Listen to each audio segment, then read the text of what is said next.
Okay, I am calling to order the February, oh geez, the April 10th, 9th.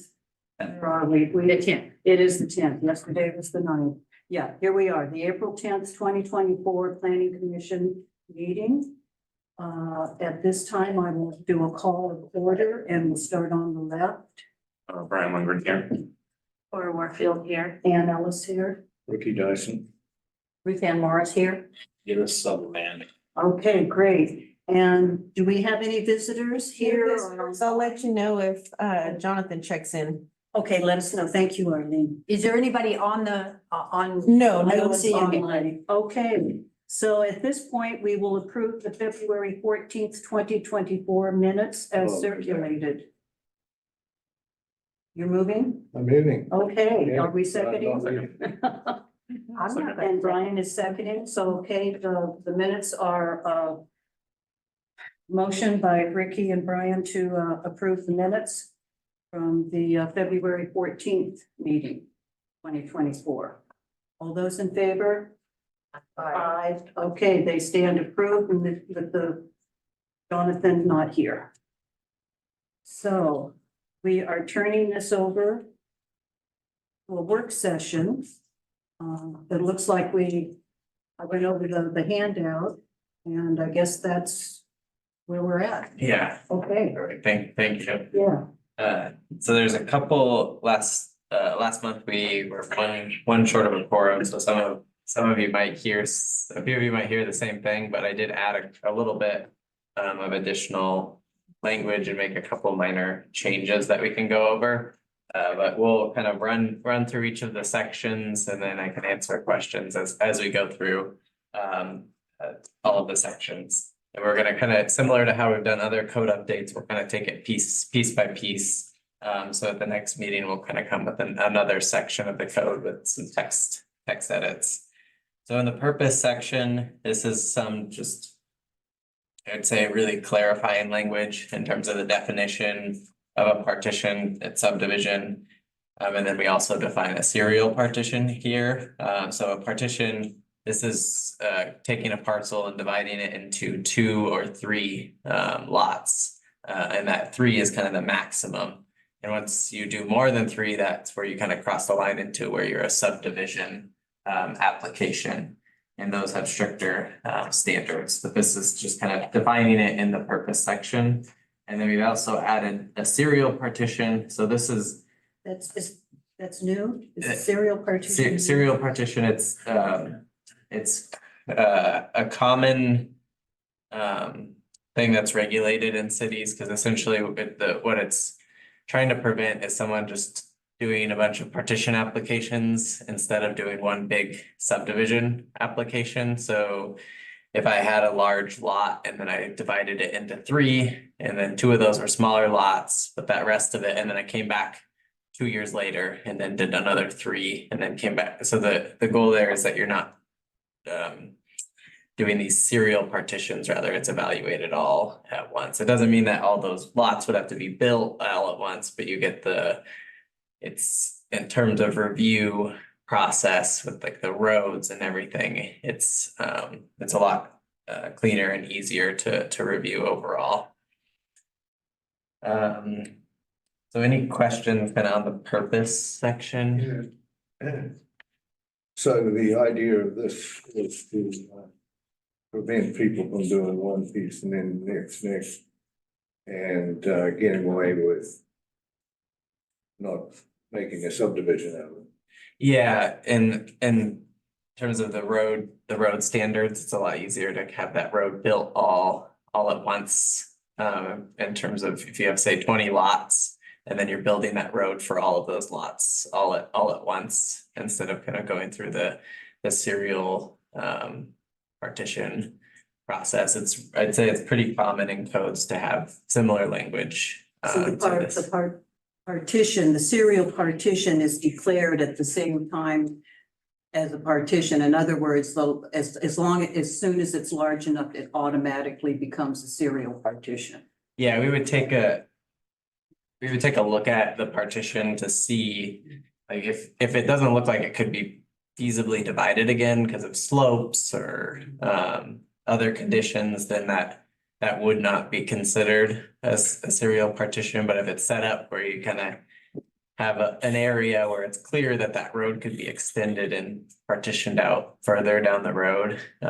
And that's, I mean, these are good questions to where maybe I can take a look at some other codes to make sure we I was just curious as to when it is implemented. Is it Yeah. implemented at the beginning when they come in? Partition? That's a good question. yeah, it'd be implemented, so if they came in with a proposal, and staff looked at it and we determined that it looks like it could be divided successfully in the future, and that's kind of what the intent looks like it is, then we would say you need to go through the subdivision, process. But I think there could be a way where we actually add some specific standards and criteria in here, so it's clear, kind of, So, clear and objective of why. so I'll try to explain what I understand. Not using minimum lot sizes in the city because they're way too small, but assume you've got a 5 acre minimum. Right, and you have I can't come in and create 2 5 acre lots and keep 25 for myself. Because we're gonna presume that in the future, I'm gonna take that 25 and do another one. And maybe do another one after that. So it's saying that person should be treated as a subdivision. Okay. I think is what it's doing. It makes sense. It's just, I was wondering about when, Yeah, you know, yeah, when we no. kick in, yeah. No, that's a really good Well, question. Even if they say they wouldn't, Mhm. you're still gonna assume they would, right? I mean, that's always gonna be an assumption on the. I think so, yeah, unless there's stuff, like you said, if there's a bunch of wetlands that you can't develop on that 30, 25 acres that are left. Or something else, slope that clearly, cliff that clearly isn't gonna be developed. I think we can further define, I can work on defining that further within the code, so it is really clear. When someone comes in or when we provide the code, when that would be triggered or where there's exceptions, wetlands, slopes. As a developer, I think I'd like serial partitions.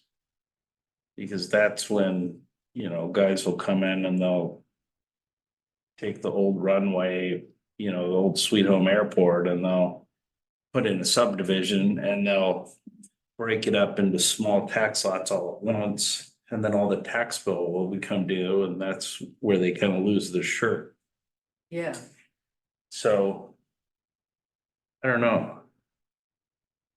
I hadn't really looked at this until but I personally, as a developer, I think I'd like serial partitions. So I think that your question is good, because if I had 25 acres. I just want to put a house on it. And is he forced to turn that into a subdivision? No, No, but I think it might be treated like a subdivision Oh, by whom?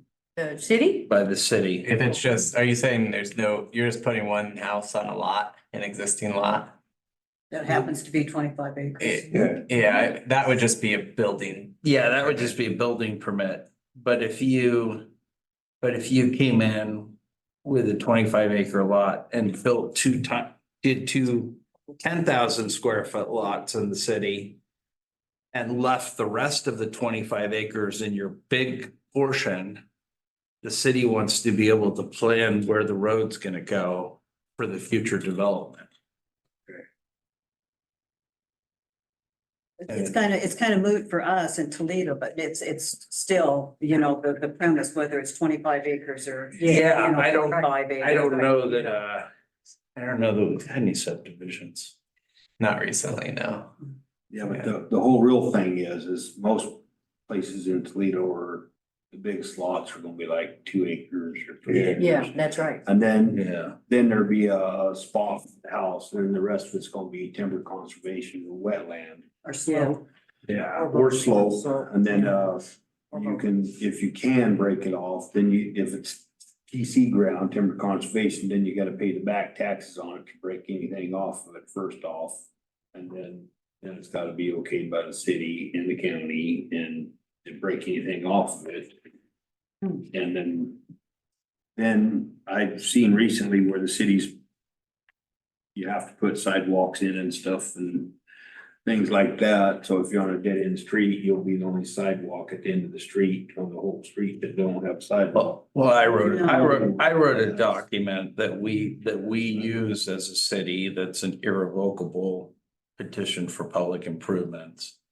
And it's basically you as the landowner, instead of requiring you to build the sidewalk now and the curb and gutter and do the development, you're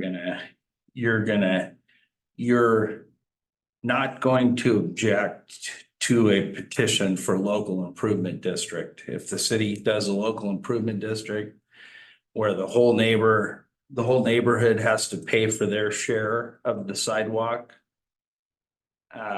you're basically you and you're binding future owners that you're not gonna object to that. Well, like, for instance, like Clark Loop, right headed downtown. That's why they got a sidewalk there and ain't nobody else got a sidewalk. And I don't know when Clark Loop was built, but Clark Loop's been there. Nothing. with that sidewalk. Yeah, long time. So that's why they had to put that in.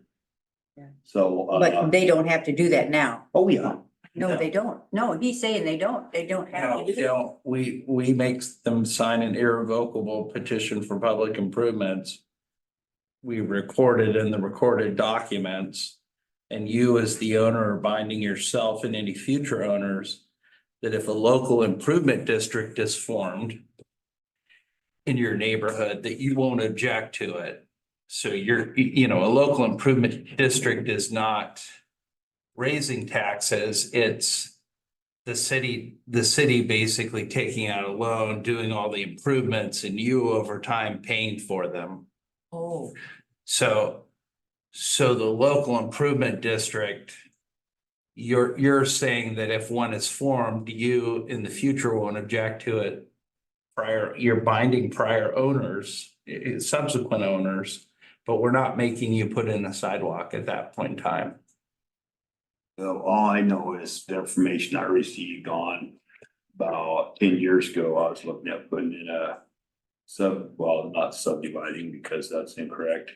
Breaking up 2.5 acres on a piece of property on a dead end road. And I was told I was gonna have to put curbing and a sidewalk at the end of the road there. For the Well, if you're at a dead end and there's no sidewalk there now, we They won't, run all the way, but we won't make you do it now. hopefully, I'm glad that's the way it is now. But at that time, I was gonna put in a Yeah. sidewalk, Yeah, gravel road. It's unmaintained and I own up into the last part of it, but I was gonna have to build a sidewalk and curb and yeah, stuff like no, that. yeah, and this, And it was on my own property, but that was part of the requirements. yeah. And I was like, I was so flabbergasted and I just couldn't, but anyways, yeah, so. And the Anyways, yeah, I just don't wanna be told like, if I'm gonna be doing that again. I don't want, cause it's 2.5 acres, sure, I could say if I was to like break it down into like some of the minimum lots, that'd have to be a subdivision. For 2.5 acres. You could probably break it down to what's the minimum, we just went through the minimum, how many footage for a minimum. You could probably put, 8 properties on that, would that be called a subdivision then? Yeah, if there's 8 lots, that Yeah. would be a Or if subdivision. we went to minimum, then we'd have to call that a subdivision. Mhm. Yeah, in our current, we're not, the partition versus subdivision, the 3 lots, that's in statute, so. So the maximum I'd be able to do is be 3 lots. Cause Mhm. once you do a subdivision, we're talking massive money then. A lot Yes. of money. I mean, you're talking engineering and we're talking 750,000 right there, into, subdivision instantly. So Yeah. versus just 3 houses, 3 lots is, we're talking, 65,000. So versus 750,000. That's the difference between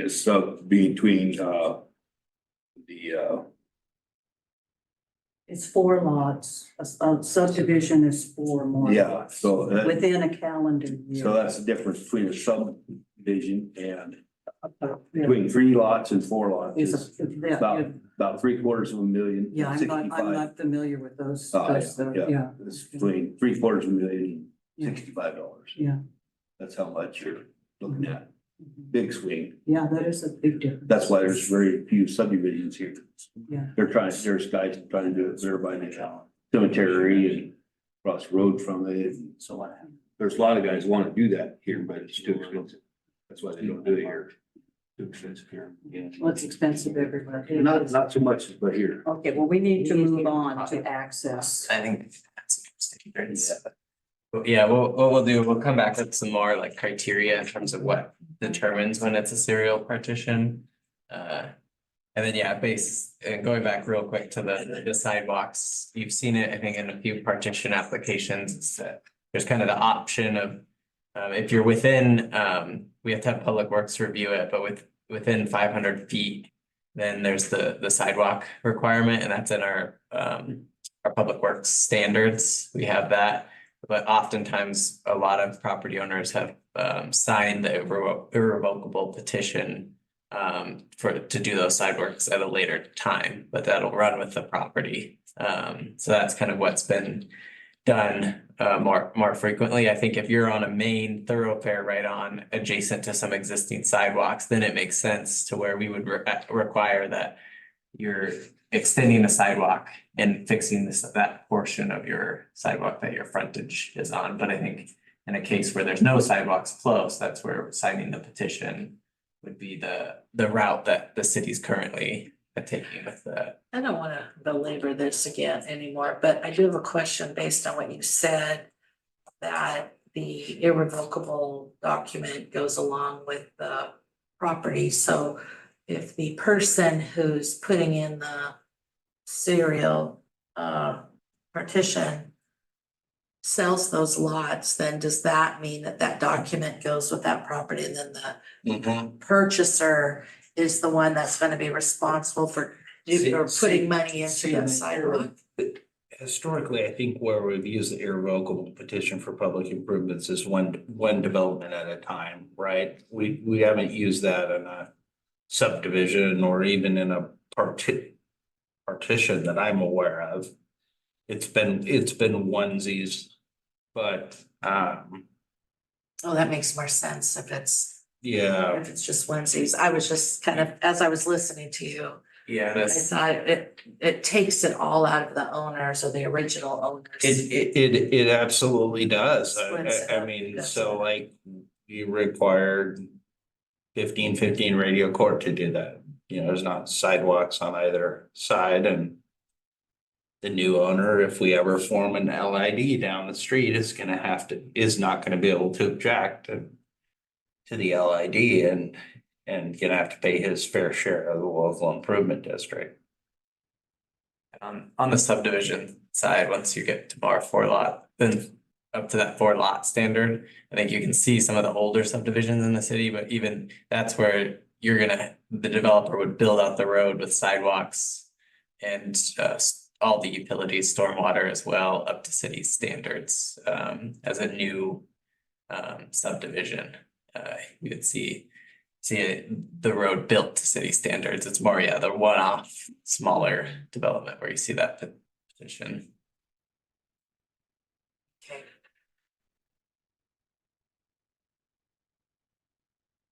And I will go kind of to the next section where there's some text line edits, and that's in access. So here we've talked about this a little bit before, but this is the private access easement or joint use driveway standards.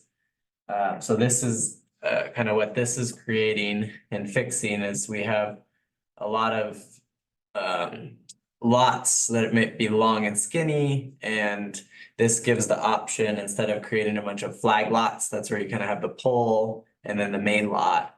Rather than doing that, you kind of have a way to have an access easement, and then at the point of the road, you only have one driveway versus a bunch of driveways and flag lots. So this is kind of creating those standards to where you could have a joint use driveway and private access easement, and there's really specific standards that would have to be followed.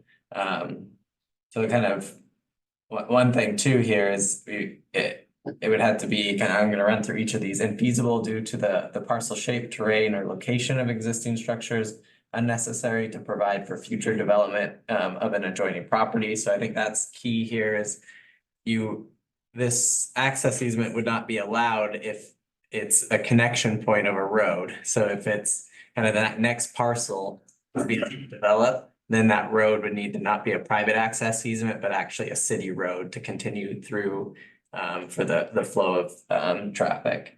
And then also for a subdivision, no more than 10% of the lots within a subdivision may be accessed by a private street or access easement. So that's just making sure that when you do a brand new subdivision, that it's limited in terms of the number that have the private access easement. We don't want to create a brand new subdivision where you have a bunch of private access easements, but mostly they're using the new road that's created in that subdivision.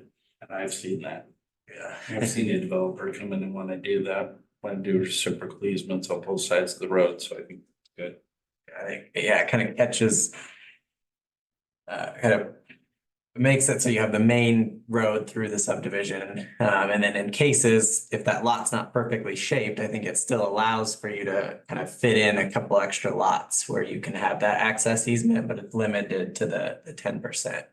Because not all, Could you have multiple? In other words, if it's large, you have 400 yeah, units, then 40 of them. Yeah. Could be, so could you have 4 of them here, 4 of them there, Mhm. spread out? yeah, they could be spread out, because I think we're probably not gonna run into any perfectly square lots left, and it's like if you have an odd shaped lot, it makes sense to fit a few lots in it with the access easement. And I was confused by when you get into width, Mhm. since we're kind of there, 10% on number 4. Down under that, it's no more than 4 dwelling units shall have their sole access to the easement. Yeah, So dwelling units and lots are different, correct? no, that's a good question. We use, I mean, yeah, I actually think that's a good point. Because we say dwelling units, but I think it's more, that language would be better suited as lots, I think. That's kind of when I was reading, I think, wait a minute, is there a different, yeah. No, that's a good point, because you might. We're kind of limiting it to the max 4 lots that could be on that access easement, because rather than, units, because I think we could run into an issue if someone built an accessory dwelling unit, so now we have more than 4 units, but you have 4 And would a lots. duplex be considered a That's- dwelling unit or 2 dwelling? That would be two Yeah. dwelling units. I think that's an edit I'll make that we change from dwelling units to lots instead. But that's a good catch. And then I also wanted to mention under number 4. It also continues on to say easement serving more than 2 homes shall comply with the provisions of residential neighborhood street. And I think we can actually remove that language.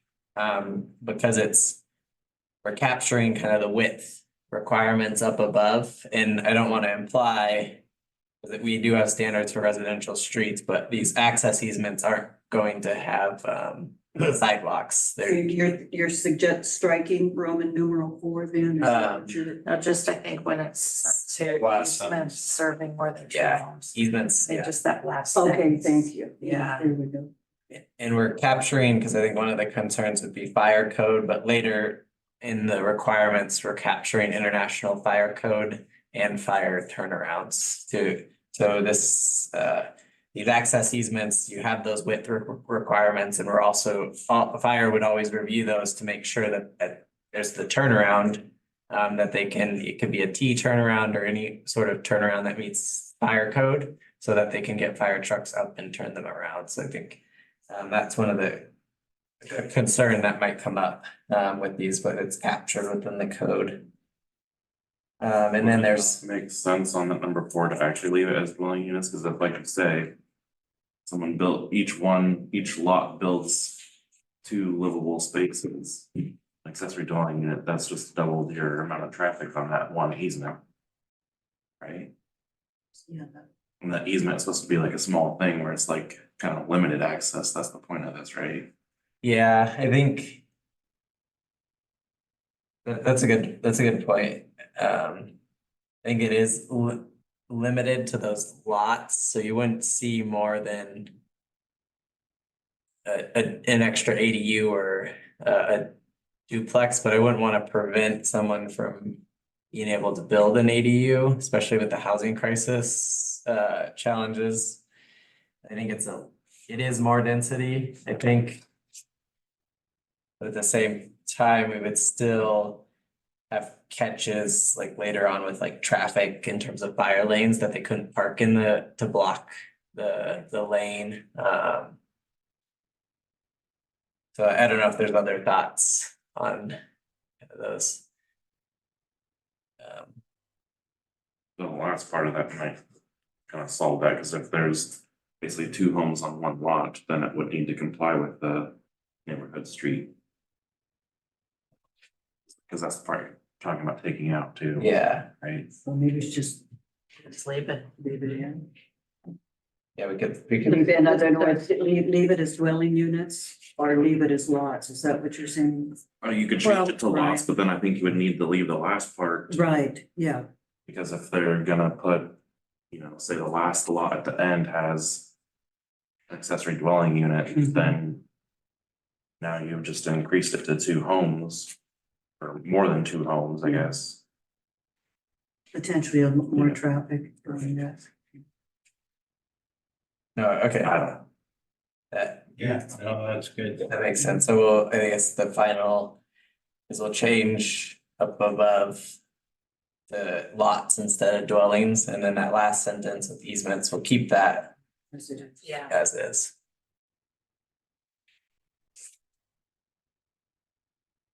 And then one thing that hopefully it's highlighted in yours as well, it's in the surface improvement. We added since the last version that was in the packet, or other surface approved by Public Works and Fire, to provide some additional flexibility potentially. Do we say asphalt or concrete, then we're kind of leaving it up to later for Public Works and Fire if they agree to a different surface. Which just giving more flexibility to the developer there.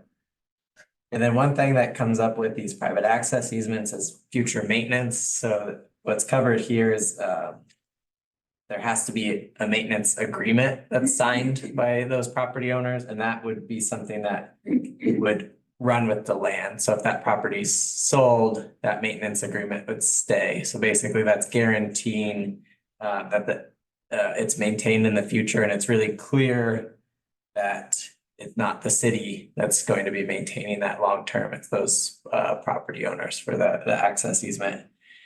And that would all get recorded as part of the process. And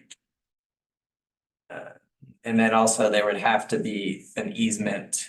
I kind of skipped the the turnaround and then the fire lanes, because we covered that, but on the next page, under F, there's the private access easement. So that's also, not only do you have the maintenance agreement, but you have an access easement so that all of those lots for the remaining time that they exist, which forever, they will have access.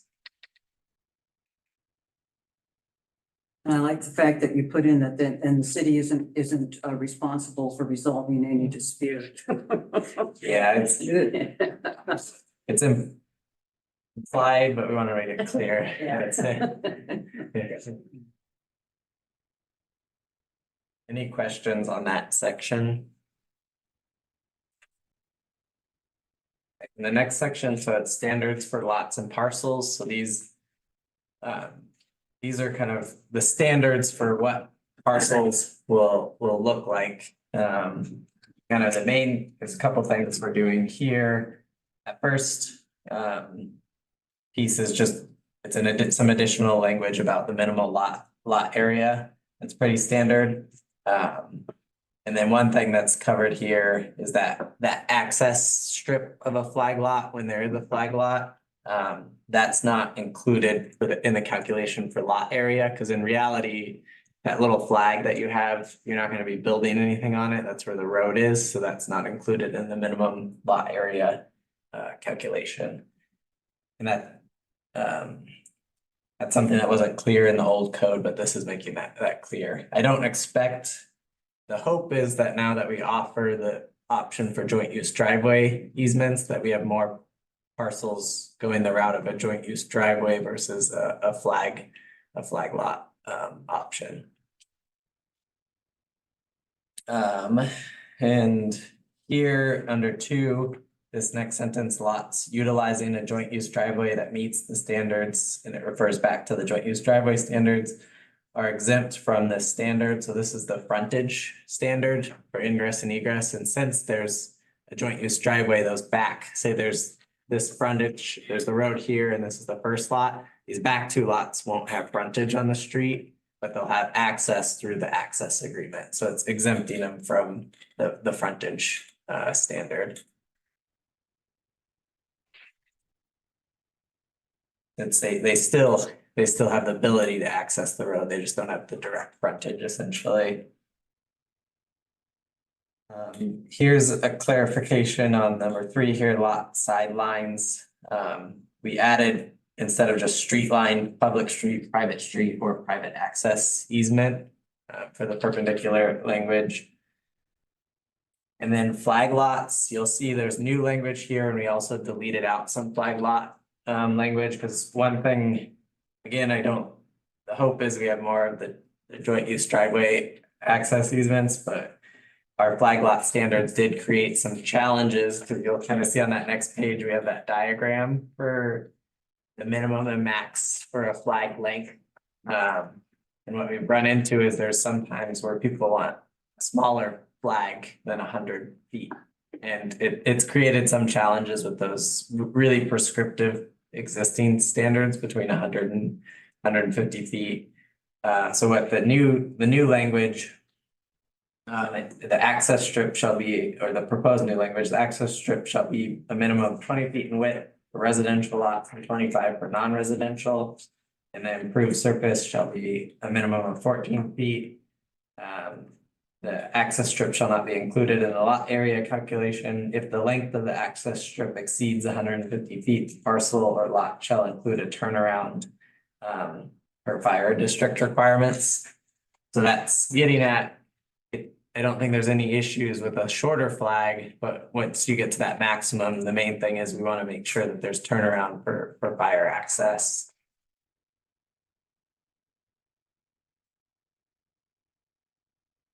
And this is historically with those old flag lot standards, I think, where there have been people coming in for variances, and that just shows that it's not really meeting kind of the standards of what's needed for kind of development. But again, that joint use driveway access easement, I think, can solve some of those issues as well.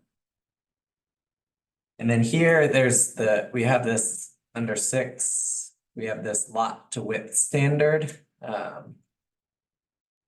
Or depth to width ratio. And this is something where we're creating an exemption for commercial, industrial, or public use lots. And the main reason for that is with really large, say we have a public park and it ends up being really long and skinny, and then now that park would not be meeting the lot to depth standard, because this standard is really trying to prevent long skinny lots from occurring.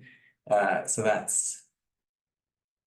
that's something before, we didn't have that exemption for commercial or industrial, lots. Any questions on that section, the standards for lots and parcels?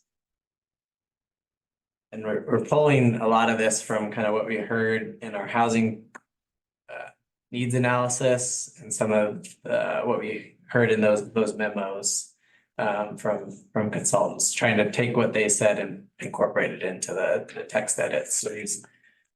And also kind of what Arlene and I have learned over time, kind of where there's, when we talk to someone, kind of where there's hiccups and how we can think about, well, maybe that lot could have been developed if this standard was updated. So that's kind of where a lot of these code updates are coming from.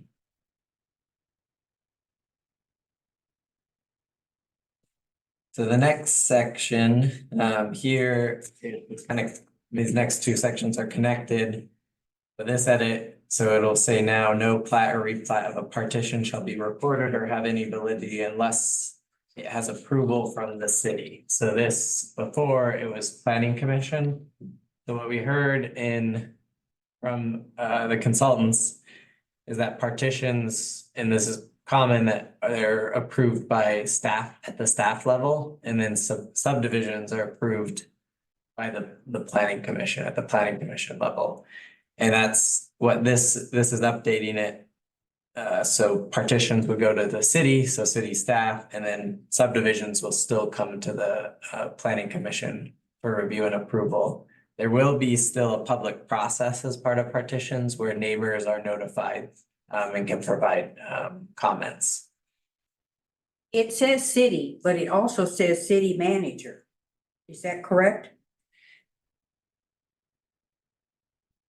And not under in A. Yeah. It says city manager, City and that manager should be taken out. It should just be the city. Yeah, I think opposite, I think I should say, that's a good point. I think I should say city manager in the text The edit. city In the text, manager's the okay. one Yeah. by ordinance that signs off on the plats. Yeah. Okay. No, thank you for catching that. I think, yeah, it should say city manager in the V, the Okay. text edit, so that's a good catch. And then it should say period, no subdivision. Yeah, because are you on B? Yeah, Yeah, Because it says, that's A right. said shall be recorded or have validity unless, and so I said, Yeah. yeah, or is approved by the planning commission. I'll make that Yeah. change. And kind of similar, we have to make a small change in title 19 where it says instead of type 3, it would be a type 2 approval. The difference between a type 2 and a type 3 is type 2, it's still a public approval process in that there's notice to neighbors and opportunity to I provide. haven't even noticed it was a good. Yeah, it doesn't show up very well. Yeah. But and the point and the goal of that change is that with the city manager approval, it can happen a little bit faster than going through the planning commission in that public process. And I don't think there would be any change in terms of the type of development that we see, because planning commission members kind of get to just create the code of what parcels will look like through the partition process. And smaller, less than 3 lots, 2 or 3 lots that are getting divided have a less of an impact versus a subdivision, where I think that still needs to come to planning commission members if we have, say, a larger 30-lot subdivision coming into the city, because there's additional review process as part of the larger subdivision. And I think it's very, very common that partitions are approved at the city manager level. And yeah, still that opportunity for neighbors to provide comments. And the notification is 150 feet or 300 feet for the people that get that something's happening. For partitions. But Arlene, if you know off the top of your Our head. code, I believe, requires 300 feet, Okay, but we would want to double check the ORS because I believe the ORS allows us a smaller distance. It's just we've always had that 300 feet for all applications. Okay, I thought I'd seen 150. I was thinking Yeah. that would be kind of That's short What's in for, my head is the ORS allows us to go down to 150, but we did not choose that because out of consistency of our other land use notice okay, good. districts. Yeah, We because maintain 300 seems more reasonable. Yep. So I think that was a conscious decision many years ago to over notice than to lower it down. Yeah, and I think what we found too, for some notices, if there's a large parcel right adjacent, you're only capturing on one side, potentially one lot. So one neighbor, so it's good to have a slightly larger distance in terms of having. I mean, there's no harm in inviting more comment and overall, I would say partitions.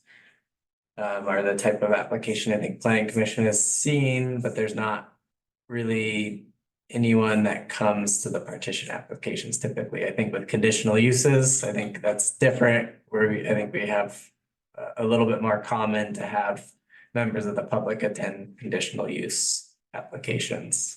And since I've been here in 2019, those, conditional uses, I think, are where we get our comments versus partitions, where it's more of a, does it meet the criteria, and yes, and let's get it approved so they can build.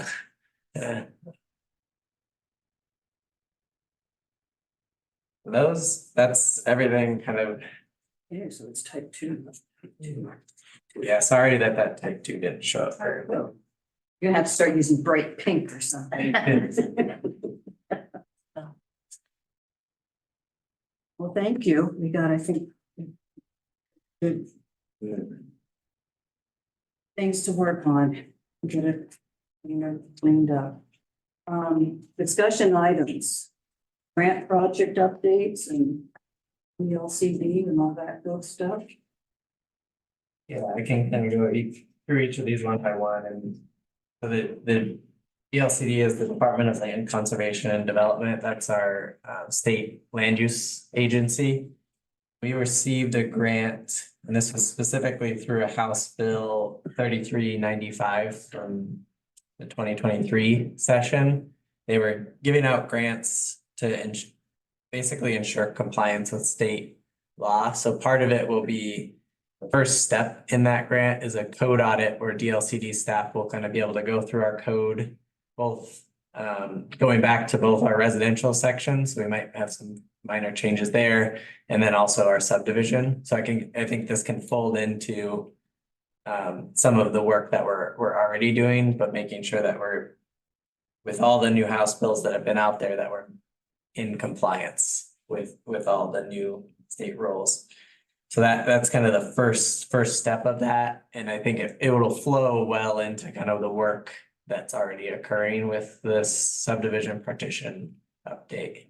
But we did get I think it was $10,000 to kind of support that effort. So it's helpful. And there'll be more detailed on kind of the specific updates out of those House bills at future meetings. And then for safe routes to school, kind of two components. We previously had submitted a grant and received a portion of it, and the portion that it was for sidewalks and for signage, the feedback signs on Sturtevant. We ended up not receiving money for the sidewalks, but we did receive money for the signage. Those signs have been ordered, and the plan is actually received, and the plan is to install those this summer by the elementary school. So one on each side. So those signs, instead of kind of the current signs, you'll have signs that are actually providing feedback on speed. And we do have some potential budget left with that grant, because those signs came in a little bit cheaper than expected. So we're exploring with ODOT where we could buy some additional signs. One of the ideas that was talked about with Public Works so far is on 10th Street there at East Slope, there's a East Slope Park, there's a crosswalk. And having some additional crosswalk signs there that potentially with the lights when you turn them on. So that was one of the ideas so far that we've tossed around, but we still have to get approval for that from ODOT, so we have to make sure that they're okay with it, but we're exploring that option, since we came in under budget on the other portion. You know, are there quite a few kids that? I mean, I don't know what goes on at the elementary school anymore, but do a lot of kids walk from elementary school and use that crosswalk there? I don't, from when we did that planning grant a few years ago, kind of what I heard from the principal at the time was that they don't encourage a lot of kids to walk to school just because of the current safety conditions. But that sometimes, I think there's, what did Brian say earlier today? I'm trying to think of that sometimes that East Slope crossing there at the park is sometimes frequently used. But yeah, in terms of encouraging kids, I don't think the school does, but they said that sometimes kids do walk to school still. I think that spot would be great to have a sign like that. There's a lot of traffic there. Yeah. Trucks. Yeah, and with the bend kind of coming around, easier to see if there's the lights. It's part of it. Yeah. So, no, not guaranteeing anything, but that's kind of the idea that we want to pose to ODOT for a change. Yeah, that'd be good.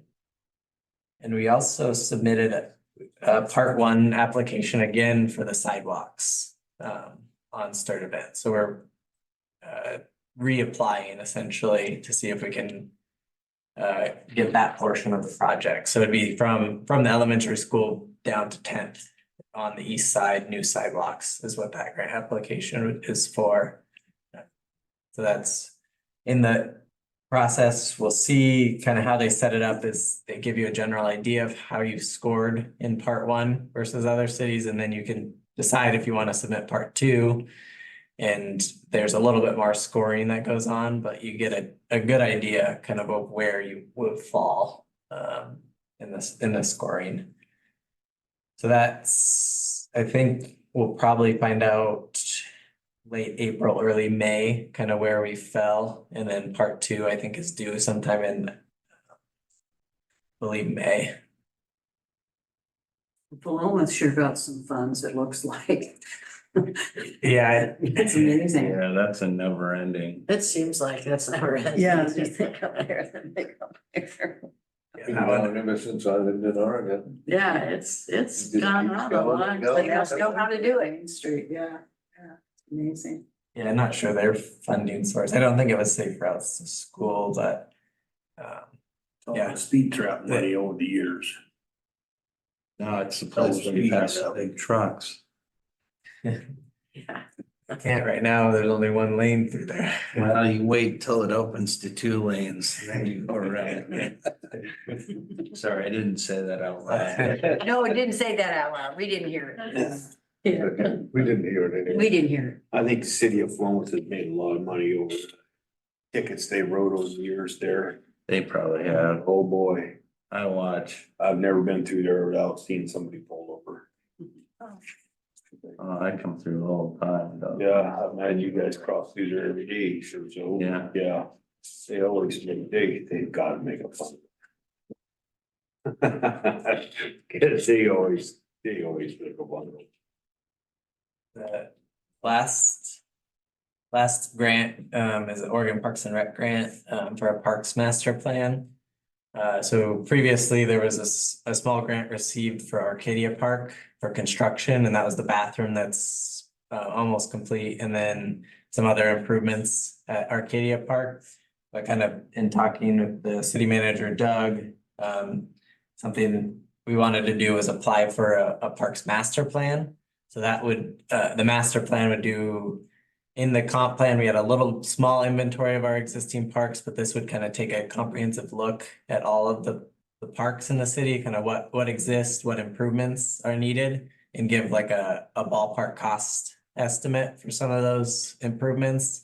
And there'll also be a public involvement component to that, to the planning grant. But ultimately, what would come out of that is kind of the needs assessment, looking at your existing parks across the city and kind of what's needed. And then proposed potential improvements, and then also it would come with kind of ideas of how to fund future projects as well. It wouldn't lock the city into anything, but it is a good way to have a planning spacing a master plan so that when we go out for other construction grants, we have things prioritized, which are based on a public process that occurred. Arcadia Park, I think that is a super valuable construction grant that's occurring, but we didn't have necessarily a master plan to point to and say, this was based on public input, this was the top priority in the city. So this will have that public involvement and get that on paper. And that was actually in the comprehensive plan, one of our goals was to update it was either a goal or a policy, but it was to update the master plan. So kind of feeding, just to see kind of how that comp plan can feed into leading to other projects kind of later on. Well, that'll be good. I've heard I don't talk to a lot of people, but about getting a community center together, someplace where people could, that's actually covered, that could then be a venue that could be, people talk about Yeah. that. Here and there, you hear this place proposed and that place proposed, and yeah, so it'd be interesting to see if something like that could be woven into a parks plan. Any word on Memorial Field bathrooms? Yeah, we gonna fix them up after the vandalism or? Oh, yeah. No, we are. For some There's- festival? We're gonna fix it. CIS is doing a restitution claim that'll run against the guy to pay it back. Yeah, I got about 8 of them going on. I know, but we've got I think it was insured for 52, and there's a rider that's full replacement value. Summer festival's coming up fast. Once we get that money, I think we'll do contracts to, Was he homeless? I think so. I don't. I believe so. No, I mean, I just That's what I wondered. was, that's what I was told. I wondered if he was, I don't know, trying to stay warm or something and the fire got away. I mean, or did he do it? But weren't those locked? They were always locked before. It's kind of hard to burn. The real super, You're not. the real super hard to see greeny video is him kind of putting something against the bottom, like he's stacking Like grass he's trying to pieces or build a something fire in front of the porta potty. And that's what he lit up. The porta potty went up and they had it set against the wall, and that's why it went into destroyed the bathrooms. They're concrete. Pretty, well, they're on that concrete base, Yeah, they're and- wood, but Yeah, but the walls are concrete and the rafters are. yeah. But yeah. I'd like to see them fix those up or, Yeah. replace those, because for years with the festival, we never could use them. Right. Yeah. Because they didn't really work, really, Right. so it'd be That's- nice to. Well, that's why the use porta potty was there, Yeah. because I'll hold my comments to myself and just say factual information, but when they fixed up those porta potties, they got the bathrooms, they got the porta potty because porta potty is ADA accessible. So I'll keep my comments to myself and you can draw your own conclusions. Yes, okay. Well, that's good. I'm glad that they'll be replaced. Yeah. That's good. Yeah. No, about 4:45, I went, oh shoot, I never called back Beth at CIS who's gonna do the restitution claim, so. something I need to do tomorrow. Yeah. But those are, I don't have any staff comments unless, Eileen, if you have anything. Just a reminder, if you haven't already, I know several of you have, but the government ethics statement of economic interest will be due April 15th. It looks different. I can't find a link to open up to the form. Well, you have to. I got Arlene can in give you the phone today. number. I'll call, that's The what I phone number always was do. bad. I The always phone do. number was bad. Because down below, when you 555, whatever. when you log in, when you get in there, you have to go down below. It's a little different of a link.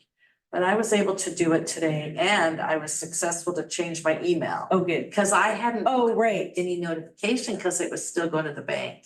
So I got that changed today. So I was happy to get the reminder Good. from you guys today. Okay, well, I didn't know Yeah. about the last I saw, they said over the weekend there had been a problem and this and that and the original one, and I kept, tell me about it, and but we have an old computer. I'll figure it out. Yeah, I I was was able to calling do it it anyways, today. but the Yeah. number isn't good, so, yeah. I'm done. I got And the it. number is good, Arlene has it. Okay, well, Get it from her. okay. Yeah, because I called that number and it wasn't in service. Huh. I thought, well, that's weird. Yeah, I called Arlene, she was gone. So I wish they'd just mail them like they used to. Yeah, that would be good. As long as it's postmarked by a certain time, right? Yeah. No, it was easy and I even Okay. had to make some adjustments because a couple things have changed since I'm not working. Oh, okay. And it worked out just fine. Yeah, it's pretty Yeah. easy once you Yeah. get into it. Yeah. Yeah. Okay. Oh, any commissioner comments? No? Okay, well, everybody have a good what's left of April and we'll see you in May. Nice. May's coming up. Right.